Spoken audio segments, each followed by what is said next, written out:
اعوذ باللہ من الشیطان الرجیم بسم اللہ الرحمن الرحیم ولا تأکلوا اموالکم بینکم بالباطل وتدلوا بها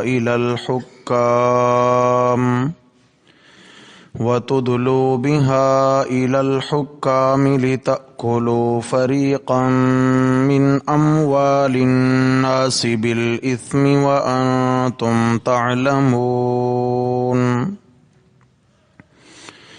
ولا تأكلوا أموالكم بينكم بالباطل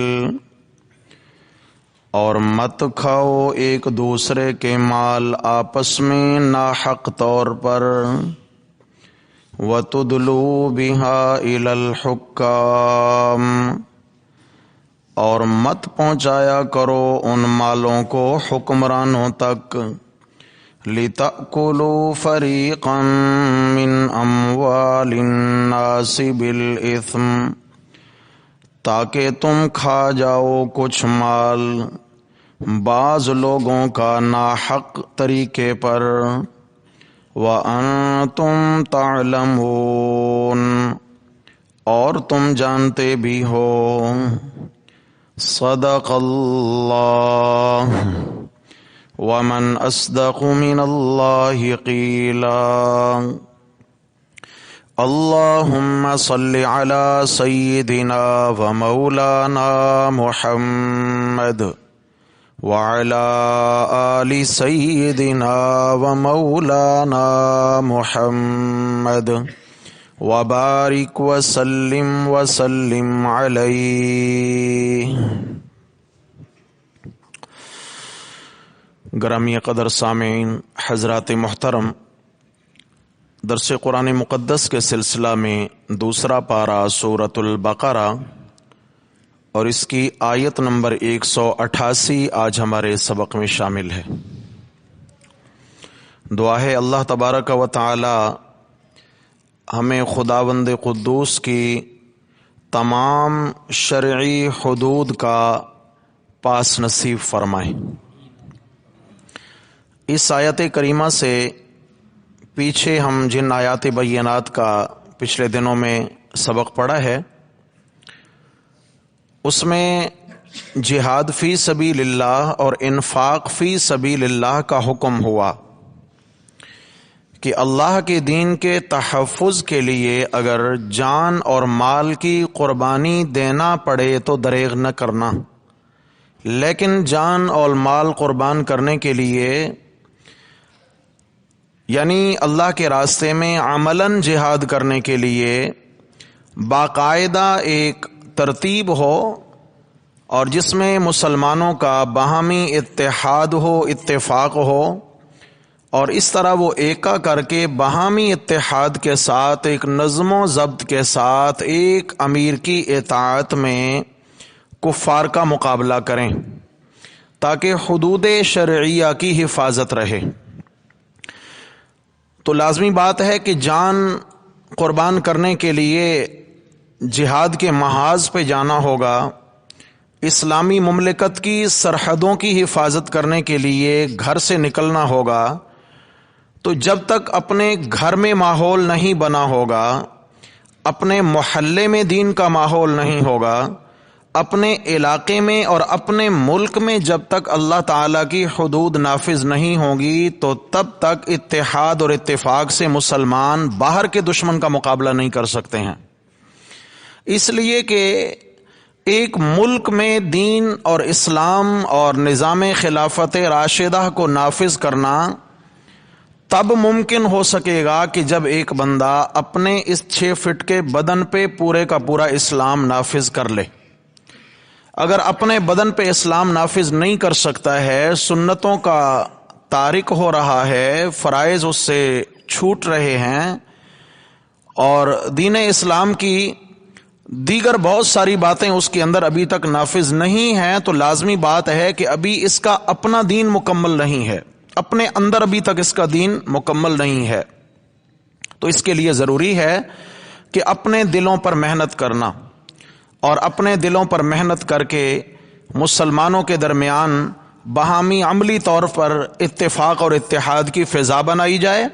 اور اس کے لیے امور انتظامیہ بیان فرمائے تھے کہ پہلا امر انتظامی اسلامی ریاست میں نظم و ضبط قائم کرنے کے لیے، یعنی اسلام کی حدود کو نافذ کرنے کے لیے ضروری ہے کہ ظالم سے مظلوم کو حق دلایا جائے. اگر کوئی ظالم کسی مظلوم کی حق تلفی کرتا ہے، یعنی اس کا جانی نقصان کیا ہے، تو اس سے قصاص دلایا جائے. اور اگر اس کی مالی اعتبار سے اس کی حق تلفی کی ہے تو پھر اس کے مال کا حق اس کو واپس دلایا جائے. اگر باہمی طور پر اپنے ملک کے اندر یا اپنے محلے میں یا اپنے ہی خاندان میں ایک دوسرے کے حقوق پامال ہو رہے ہوں گے تو پھر کہاں اتحاد اور کہاں اتفاق اور کہاں مسلمانوں کی طاقت بن پائے گی؟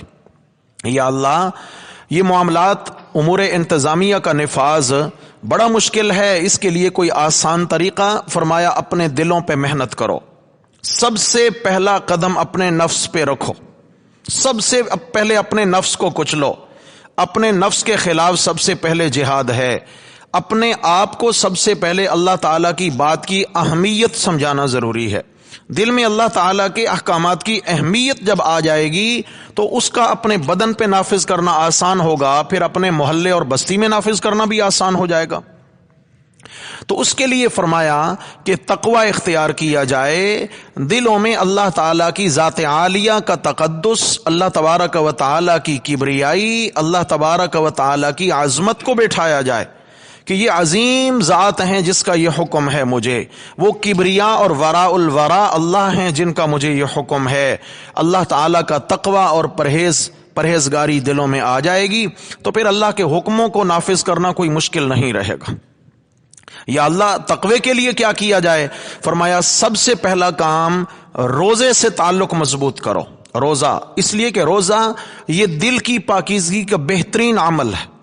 روزے سے دل پاکیزہ ہوتے ہیں، کیونکہ روزے کی حالت میں انسان اپنی آنکھ بھی محفوظ کر لیتا ہے، اپنے کانوں کی حفاظت کرتا ہے، زبان کی بھی حفاظت کرتا ہے، تمام اعضاء کی حفاظت کرتا ہے. حتیٰ کہ روزے کی حالت میں بہت ساری حلال چیزوں سے بھی اجتناب لازم ہو جاتا ہے.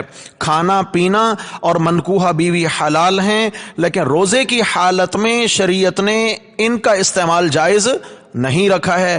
تو اصل میں مسئلہ کیا ہے؟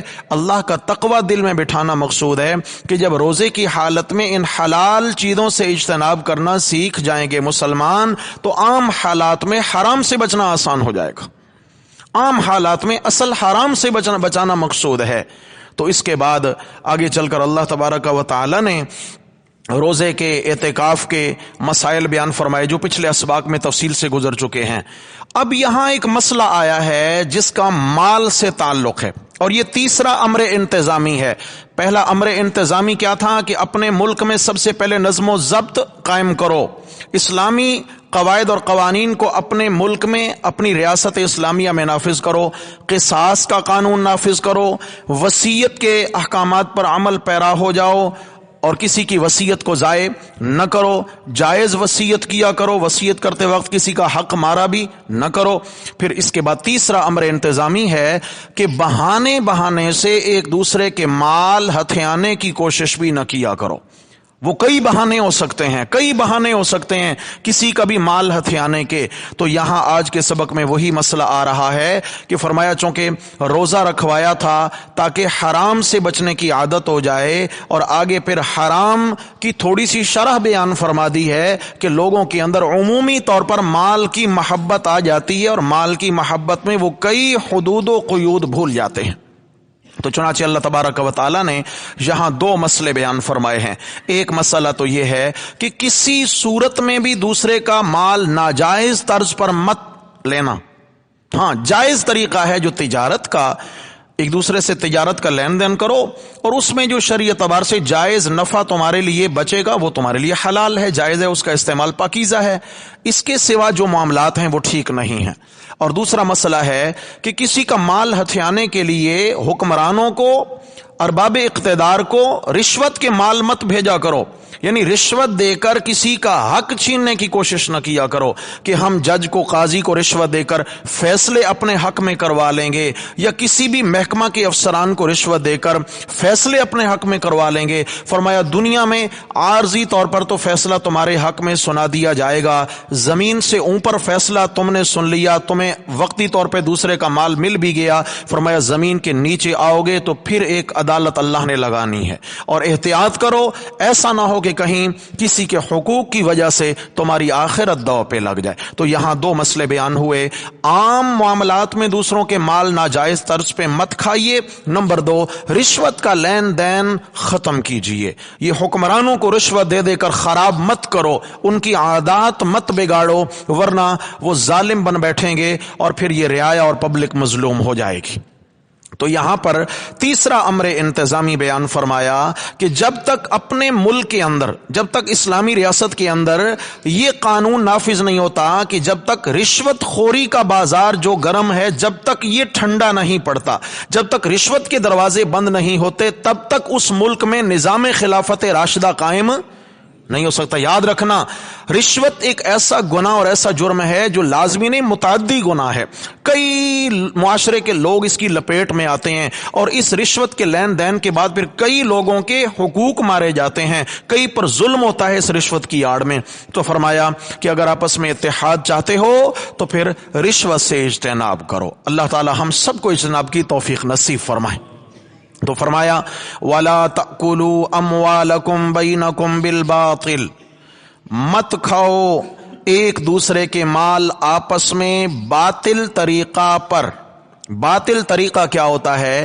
ہر وہ کمائی کا ناجائز طریقہ جو شریعت میں ناجائز ہے اور معاشرہ اس کو ناپسند جانتا ہے، معاشرے میں وہ ناپسندیدہ طریقہ ہے اور شریعت کی روح سے وہ حرام اور ناجائز ہے۔ تو فرمایا ایسے طریقوں پر ایک دوسرے کے مال مت کھایا کرو۔ کھانا یہ کنایا ہے لینے سے، لیا نہ کرو۔ بسا اوقات کیا ہوتا ہے کہ جناب کسی کی اگر کسی کے پلاٹ پہ قبضہ کر لیا تو بھئی اب پلاٹ یا مکان دکان کھائی تو نہیں ہے نا، کوئی اگر یہ حجت پیش کرے بھئی اللہ نے تو صرف کھانے سے منع کیا ہے، سمجھا گیا، میں تو رہنے کے لیے مکان پہ میں نے قبضہ کیا، پلاٹ پہ قبضہ کیا، تو یہاں کھانا یہ کنایا ہے ہتھیانے سے۔ کسی کا بھی دوسرے کا مال ناجائز طور پر مت ہتھیایا کرو۔ اب وہ ناجائز طریقے کیا ہیں؟ سود کا طریقہ یہ بھی، اب یہ شریعت میں حرام ہے اور معاشرے میں اس لین دین کے طرز کو، اس طریقہ کو لوگ برا جانتے ہیں، معاشرہ اس کو قبیح اور برا جانتا ہے، نفرت و حقارت کی نگاہ سے دیکھتا ہے سود خوروں کو، اور شریعت اس کی بیخ کنی کرتی ہے ناجائز ہونے کے اعتبار سے۔ اللہ رب العزت نے تو یہاں تک قرآن مقدس کے اندر ارشاد فرما دیا، فرمایا کہ دن قیامت کے جو دنیا میں سود کا لین دین کرنے والے لوگ ہیں، جب یہ قبروں سے اٹھیں گے تو یہ پاگل پن ان پہ حاوی ہوگا، پاگل پن، جیسے دنیا میں کسی شخص کو جنات چمٹ گئے ہوں، شیاطین نے اس پر قبضہ جما لیا ہو اور وہ بہکی بہکی باتیں کرتا ہو۔ سود کا لین دین کرنے والے جب قبروں سے اٹھیں گے تو یہ بہکی بہکی اور دیوانوں جیسی باتیں کر رہے ہوں گے، سمجھ گئی، پاگل ہو کر قبروں سے اٹھیں گے۔ اللہ میرے بھائیو کتنی بڑی سزا ہے کہ اللہ دن قیامت کے اٹھائے، جس دن لوگ جنت میں داخل ہو رہے ہوں گے اور اللہ تعالیٰ ان سے ان کی سوچنے سمجھنے کی صلاحیت چھین لیں گے۔ ظاہری اعتبار سے پاگل پن کا مظاہرہ ہو رہا ہوگا، جیسے کسی جنات نے چمٹ کر اس کو پاگل اور دیوانہ بنا دیا ہو۔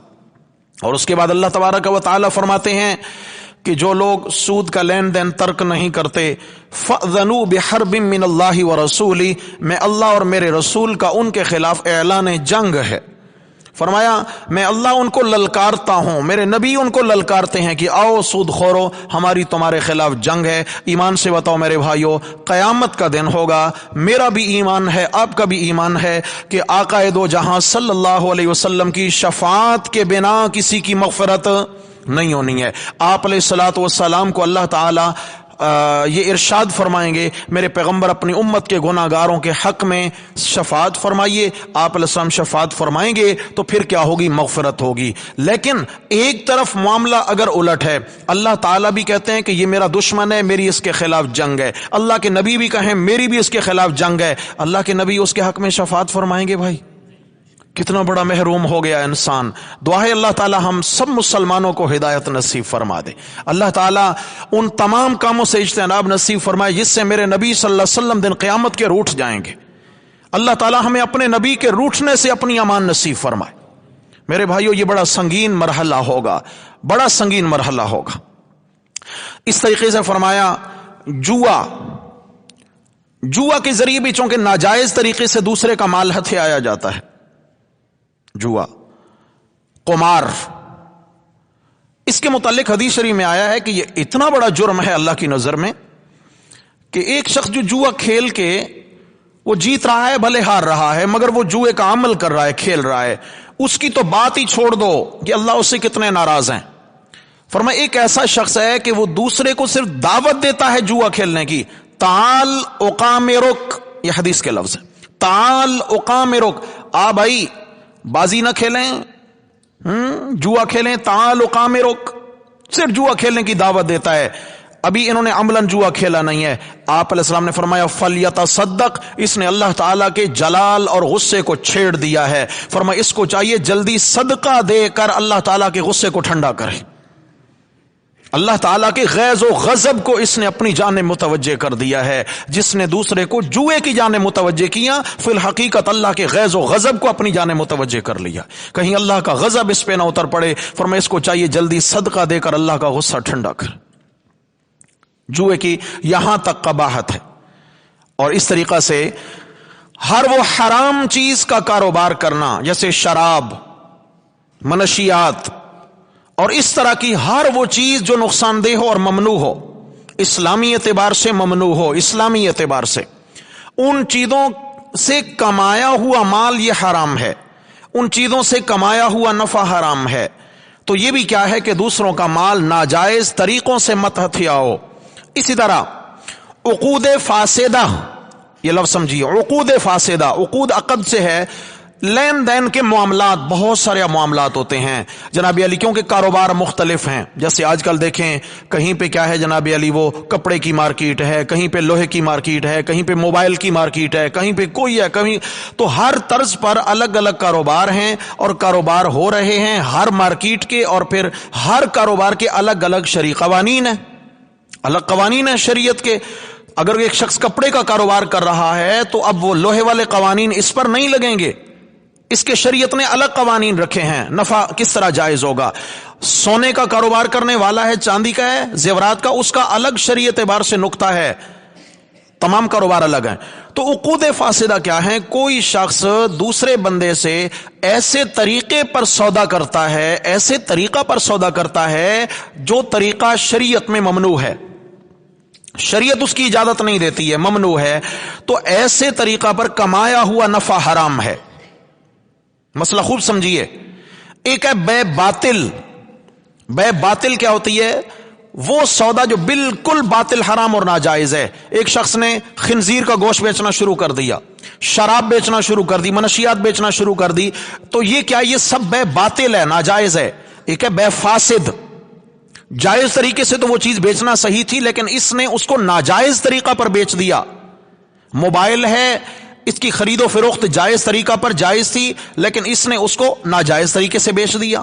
گھر ہے، دکان ہے، پلاٹ ہے، جائز طریقہ سے ان کا لین دین صحیح تھا لیکن کیا ہے، اس نے ناجائز طریقہ پر کوئی ایسا معاہدہ کر دیا، کوئی ایسا عقد کر دیا کہ جس کی شریعت میں اجازت نہیں ہے۔ چونکہ اب تفصیل نہیں ہے ان باریکیوں میں جانے کی، الگ الگ احکام و مسائل ہیں ہر چیز کے۔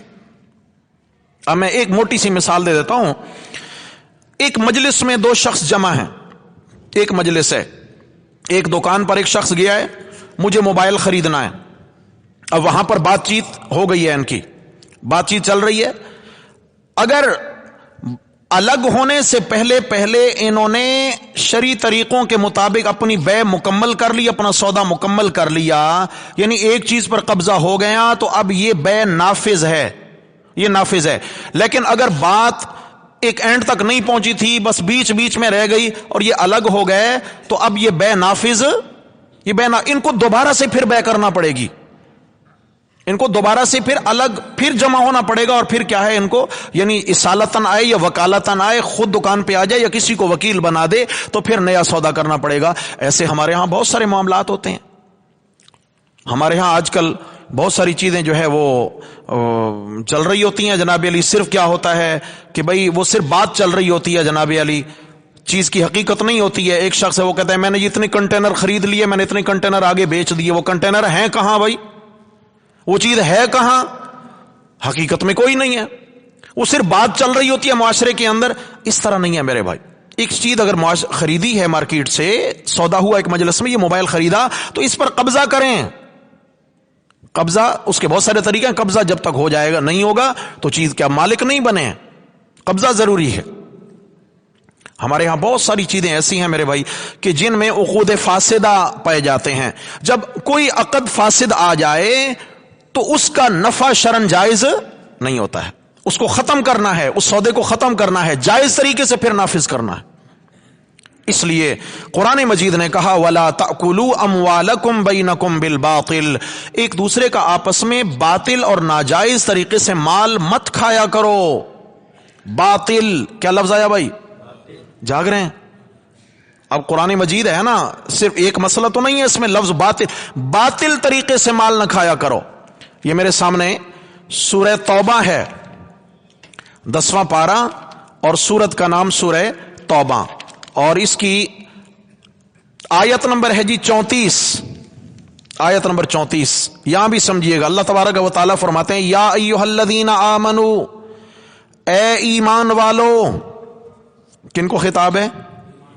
اے ایمان والو، ان کثیرا من الاحبار والرہبان، کہیں دنیا کا سودا ہوتا ہے، کہیں دین کے سوداگر بھی ہوتے ہیں، یاد رکھنا۔ اس آیت میں دین کے سوداگروں کو شریعت نے یہاں پر ان کو تنبیہ کی ہے، دین کے سوداگروں کو جو دین بیچ رہے ہیں، دین کے نام پہ تجارت ہو رہی ہے، دین کا نام استعمال کر کے اموال حاصل کیے جاتے ہیں۔ سمجھیے آیت کو، گھروں میں ترجمہ دیکھنا، میں نے آیت کا نمبر بتایا، سورہ توبہ 10واں پارہ، آیت نمبر 34۔ یا ایھا الذین آمنوا، اے ایمان والو، ان کثیرا من الاحبار والرہبان، بہت سارے احبار، حبر کی جمع علماء، ایسے ہیں، کثیرن کتنے ہیں؟ کثیرن بڑی تعداد ہے، والرہبان اور بہت سارے درویش، گدی نشین، پیر صاحبان ایسے ہیں کہ ان سے اللہ تعالیٰ کو دو شکوے ہیں۔ نمبر ایک، لَيَأْكُلُونَ أَمْوَالَ النَّاسِ بِالْبَاطِلِ، وہاں فرمایا ایک دوسرے کا باطل طریقے سے مال مت کھایا کرو، یہاں فرمایا لَيَأْكُلُونَ أَمْوَالَ النَّاسِ بِالْبَاطِلِ، کہ یہ بہت سارے علماء، بہت سارے گدی نشینان، پیر صاحبان، سجادہ نشینان کیا کرتے ہیں؟ وہ لوگوں کا مال کھاتے ہیں باطل طریقہ سے۔ شاید بولو کس طریقہ سے؟ باطل طریقہ کیا ہوتا ہے؟ دین میں بدعات نافذ کر کر، دین کے نام پر بہت ساری بدعات رائج کر کے، رسم و رواج کے کو دین بنا کر پیش کرنا، اور لوگوں کو مقصد کیا ہوتا ہے کہ ان کا مال ہماری تجوری میں آ جائے، اور کوئی مقصد نہیں ہوتا ہے، دین مقصد نہیں ہوتا ہے، حصول مال مقصد ہوتا ہے۔ ہاں جی، میت ہو گئی تو جناب علی کیا ہوتا ہے، وہ باقاعدہ طور پہ جنازہ پڑھانے کے بھی سوٹ مل رہے ہوتے ہیں۔ ہاں جی، جنازہ چونکہ امام صاحب نے پڑھایا لہٰذا ان کو سوٹ پہنچاؤ۔ پھر کیا ہے جی، اتنے دنوں تک امام صاحب کے گھر میں کھانا بھی پہنچانا ہے، اگر ہم نے کھانا نہیں پہنچایا تو کیا ہوگا؟ وہ میت کا جو حساب کتاب ہے نا، تو وہ ایسے ہی لٹکا اٹکا رہے گا بس۔ پھر خیر سے تیجا آ جاتا ہے، بلکہ اس سے بھی پہلے ابھی جنازہ پڑھ کے فارغ ہوئے اور جناب علی سیدھا میت کے گھر دسترخوان سج جاتے ہیں، دسترخوان سج گئے۔ یہ ہنگامی دعوت کس چیز کی ہے بھائی؟ دعوتیں ہمیشہ خوشیوں پر ہوتی ہیں، کبھی دکھوں پر دعوتیں نہیں ہوا کرتی ہیں۔ تو یاد رکھنا، یہ میت کے گھر آ کر جنازے والے دن جو لوگ جمع ہو جاتے ہیں اور میت کے گھر سے ان غم زدہ لوگوں کے ہاں دسترخوان بچھ جاتے ہیں، اور یہاں بریانی اور بوٹیوں پہ پھر لڑائیاں ہوتی ہیں، اور پھر ناراضگیاں پیدا ہوتی ہیں کہ ہمیں تو بوٹیاں ہی کم ملا تھیں، فلاں کو تو اتنا دیا تھا۔ میرے بھائیو یاد رکھنا، یہ باطل طریقہ ہے، اور قرآن مجید کہتا ہے کہ ایک دوسرے کے مال باطل اور حرام طریقے سے مت کھایا کرو، اس لیے کہ تم نے مجاہد پیدا کرنے ہیں معاشرے کے اندر، اور حرام خور معاشرے میں مجاہد کبھی پیدا نہیں ہوتے ہیں. سمجھ آ گئی ہے؟ اس لیے بنیاد حلال پہ ضروری ہے، بنیاد حلال پہ. پھر اس کے بعد ماشاءاللہ سے تیجا آ گیا جی.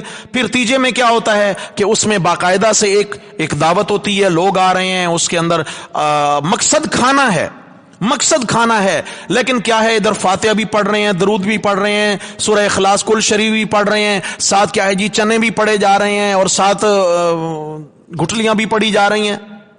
خدا کی قسم کھا کے کہتا ہوں میرے بھائیوں، مجھے آپ کے ایمان کی خیر مطلوب ہے، میں آپ کو ناراض نہیں کرنا چاہتا ہوں، لیکن اتنا ضرور کہنا چاہتا ہوں کہ میں اگر میری کسی بات سے آپ کو اتفاق نہ ہو تو اکیلے بیٹھ کے ذرا سوچا کریں، کیا دین ہمارا اتنا مشکل تھا؟ کسی کو خامخواہ اتنا مشکل میں اسلام ڈالتا ہے کہ ادھر ابھی تیرا گھر سے جنازہ اٹھا، میں کہا کرتا ہوں کہ کفن کا آرڈر بعد میں دیا جاتا ہے اور پکوان پہ دیگوں کا آرڈر ہوتا ہے نہیں ہوتا ہے. تو یہ ظلم نہیں ہے میت کے گھر والوں پر؟ کتنا بڑا ظلم ہے میرے بھائیوں. یہ چیزیں کہنے کا مقصد صرف یہ کہ اللہ کرے میرا آپ کا ایمان بچ جائے. سمجھا کہ میری طرف سے یہ فریضہ ادا ہو گیا. دن قیامت کے جو عمل کر لے گا انشاءاللہ اپنی آخرت بچا لے گا، نہیں کریں گے تو بھائی کوئی زور والی بات تو ہے نہیں، کوئی زور والی بات نہیں ہے. لیکن دیکھیں یہ بے راہ روی آخر ختم کون کرے گا میرے بھائی؟ ہم میں سے ہر ایک کی ذمہ داری ہے کہ اپنے اپنے گھر سے ہم خود شروع کریں. ان معاملات کا خاتمہ، خاموش ہو گئے ہیں بھائی، کیا کریں گے؟ ہاں ماشاءاللہ. خاتمہ کن کا خاتمہ؟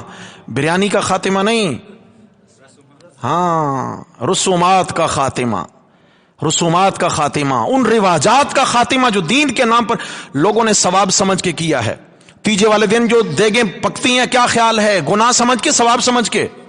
ثواب سمجھ کے. اور اگر منع کریں تو لوگ یہی کہتے ہیں بھائی پتہ نہیں یہ ایصال ثواب کو نہیں مانتے ہیں. میرے پیارے بھائی ایصال ثواب بالکل کرو. اس کا طریقہ کیا ہے؟ ایک ہاتھ سے دو دوسرے کو پتہ ہی نہ چلے، مستحقین تک پہنچاؤ، جتنا تم سے ہو سکتا ہے کرو. کون منع کرتا ہے ایصال ثواب سے؟ بلکہ میں آپ کو ایک مسئلہ بتاؤں، آپ کوئی بھی چھوٹے سے چھوٹا عمل کریں، آپ نے سورہ اخلاص پڑھی ہے 10 پاروں کا ثواب ہو گیا، ایک بار پڑھی ہے، 3 بار پڑھی ہے تو پورے قرآن مجید کی تلاوت کا ثواب ہو گیا ہے. آپ نے اگر 1 روپیہ کسی غریب کو دیا ہے، 1 کھجور کا دانہ کسی غریب کو اللہ کی رضا کے لیے دیا ہے، اس کی نیت یہ کریں یا اللہ اس عمل کو اپنی بارگاہ میں میری جانب سے قبول فرما کر مجھے اس کا اجر عظیم عطا فرما دیں. اور اس کے بعد بالخصوص میرے والد محترم جو دنیا سے چلے گئے، فلاں میرا عزیز جو دنیا سے چلا گیا، یا اللہ اس کی روح کو پھر اس ثواب کو ایصال فرما دیں، ایصال ثواب ہو جائے. یا اللہ اس کے بعد آج سے لے کر آدم علیہ الصلوۃ والسلام اور اما حوا تک جتنے ایمان والے مرد عورتیں دنیا سے چلے گئے ان سب کو ایصال ثواب فرما دیں. میں پورے دعوے سے کہتا ہوں، اللہ کی رحمت کے یقین سے کہتا ہوں کہ جتنا ثواب آپ کو ملے گا، کروڑوں اربوں ایمان والے دنیا سے چلے گئے، اللہ ہر ایک کو اس کے برابر پورا پورا اجر و ثواب عطا فرمائیں گے.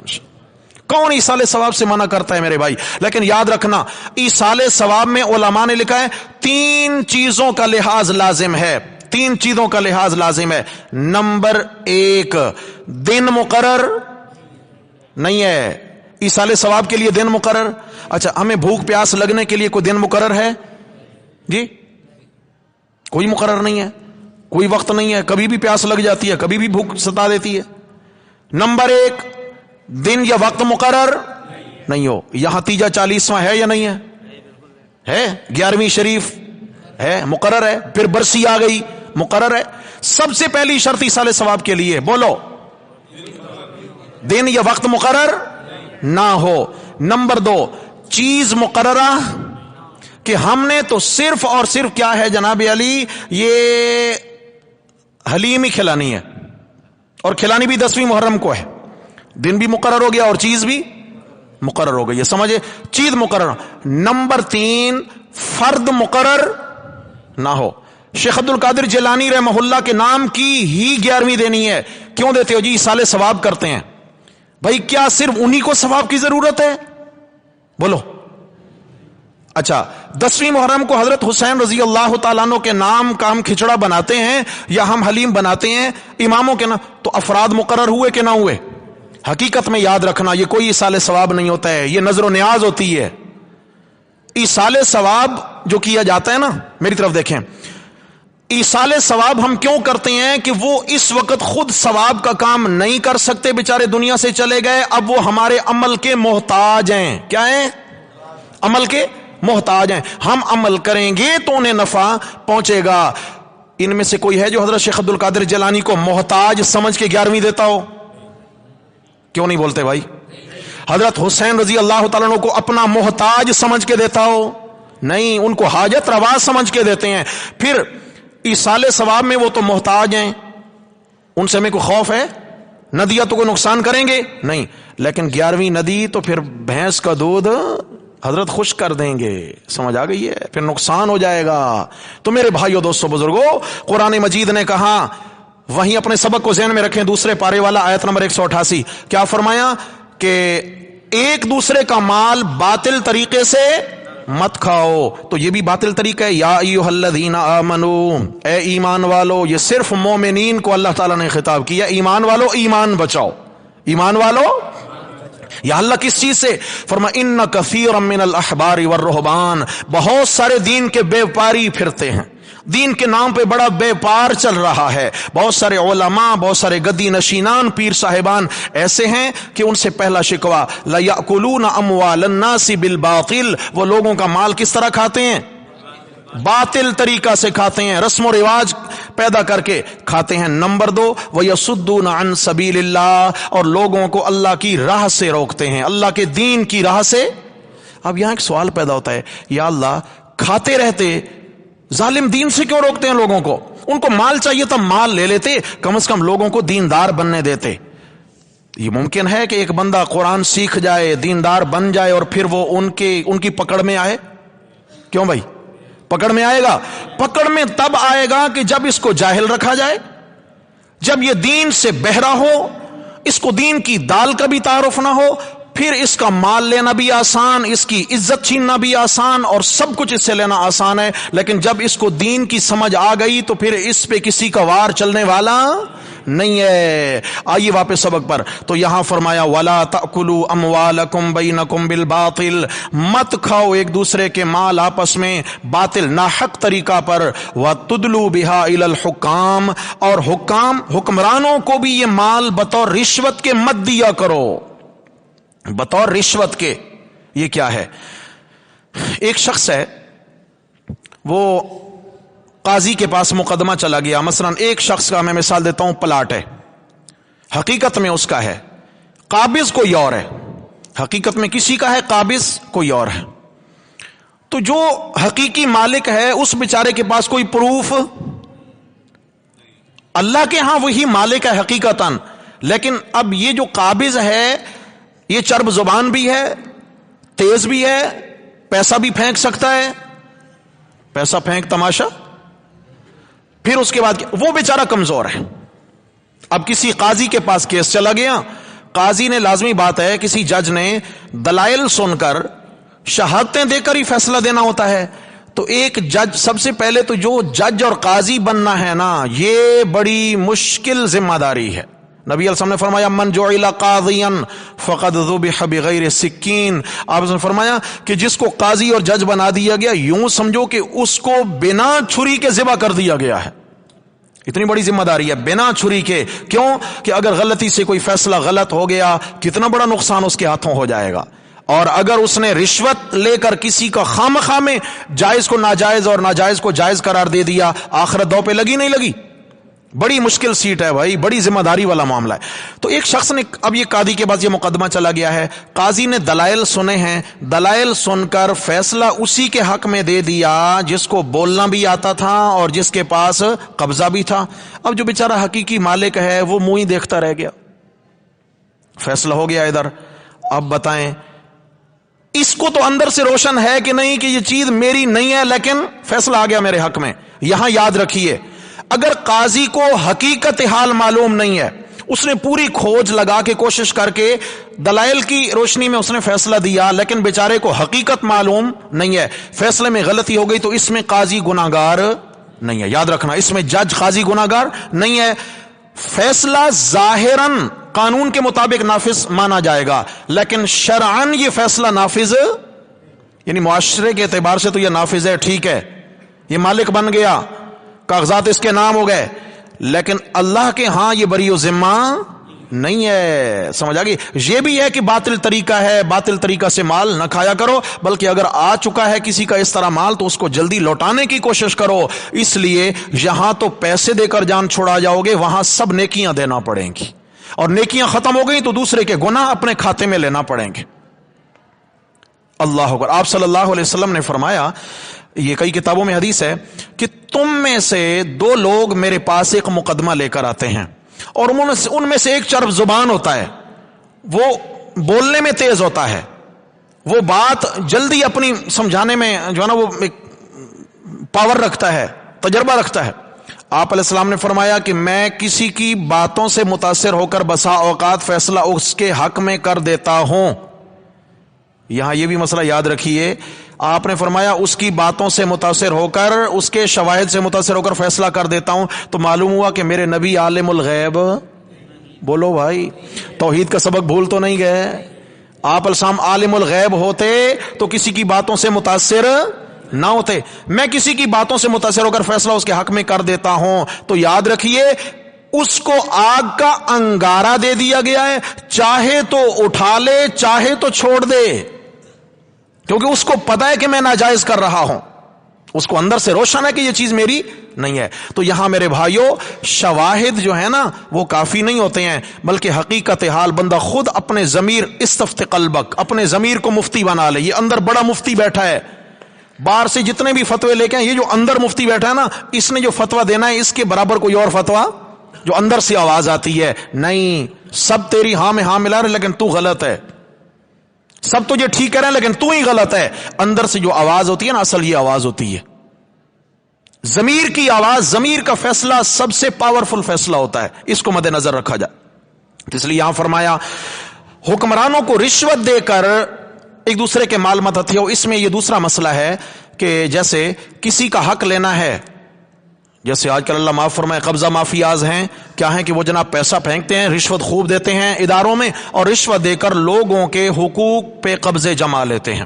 اب اوپر سے کیا ہوتا ہے، ان کے حق میں فیصلے آ جاتے ہیں، حکمرانوں کو بھی پتا ہوتا ہے کہ یہ غلط کر رہے ہیں، رشوت دے رہے ہیں. رشوت دے کر یہ کسی کا حق وصول کرنا قرآن نے اس سے منع کیا. لِتَأْكُلُوا فَرِيقًا مِّنْ أَمْوَالِ النَّاسِ، اس لیے رشوت نہ دو تاکہ تم کچھ مال لوگوں کا ہتھیا لو، بالاسم، گناہ کے طریقہ پر، ظلم کر کے، ناجائز طریقہ پر.